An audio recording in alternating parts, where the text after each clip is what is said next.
உங்களில் யார் கோடீஸ்வரர் அப்படின்னு சொல்லிட்டு முன்னாடி ஒரு ப்ரோக்ராம் நடக்கும்ல, அந்த மாதிரி இவர்களில் யார் பைத்தியக்காரர் அப்படிங்கிற மாதிரி ஒரு கேள்வி வச்சு அந்த கேள்விக்கான கான்டெஸ்ட் மாதிரி தான் இப்போ மகாநதிங்கிற ஒரு சீரியலே போயிட்டுருக்கு.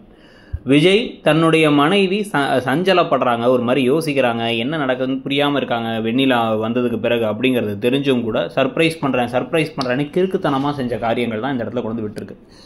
காவேரி அவர் திருப்பி பேச ட்ரை பண்ணும் பொழுது அவர்கிட்ட ஒழுங்காக பேசாமல் எல்லாத்துக்கும் எரிஞ்சு விழுந்துட்டு அப்புறம் நான் தப்பாக பண்ணுறேன், நான் எரிஞ்சு விடுறேன் அப்படின்னு பைத்தியக்காரத்தனம் பண்ணதன் விளைவு தான் இங்கே அதுவும் சேர்ந்தா இதுக்கான காரணமாக இருக்குது. சரி, அதெல்லாம் இப்போ சரி பண்ணலாம் அப்படின்னு சொல்லி பார்த்தா கங்கா போய் காவேரிகிட்ட கேட்டால் அவர் முன்னெல்லாம் நல்லா தான் இருந்தார், இந்த வெண்ணிலா வந்ததுக்கப்புறம் தான் மாறிட்டாருன்னு கான்வர்சேஷனில் ஒரு முடிவு பண்ணுறாங்க.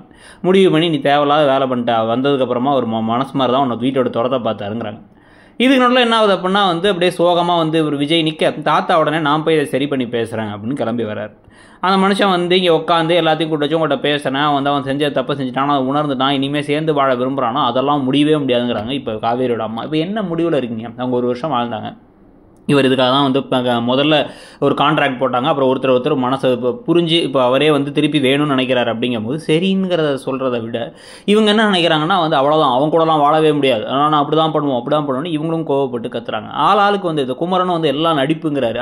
ஆளுக்கு வெறும் கோவப்படுறதும் கத்துறதும் இதுக்கான சொல்யூஷனே தேடாமல் இருக்கிறதும் காவேரியை அவ்வளோ தைரியமாக காமிச்சிட்டு இப்போ எப்போ பார்த்தாலும் மூக்க சிந்திக்கிட்டு இருக்க மாதிரியே காமிக்கிறதுங்கிறது பார்க்குறதுக்கே கடுப்பாக இருக்குது. உங்களுக்கு என்ன தோணுது அப்படிங்கிறத சொல்லுங்கள். கூடவே மறக்காமல் கீழே இருக்க ஷாப்பிங் பேக் ஐக்கானை கிளிக் பண்ணி வேலண்டைன்ஸ் டேக்குன்னா 14 நாட்கள் தான் இருக்குது. ஸோ உங்களுக்கு பிடித்த எந்த ஒரு ப்ராடக்ட்ஸுமே ஃப்ளிப்கார்ட் அண்ட் மிந்த்ராவில் நல்ல ஆஃபரில் பர்ச்சேஸ் பண்ணிவிட்டு அப்படியே மறக்காமல் இடம் பொருள் நவ் சேனலை சப்ஸ்கிரைப் பண்ணி அந்த பெல் ஐக்கானை கிளிக் பண்ணிவிடுங்க. தேங்க்யூ.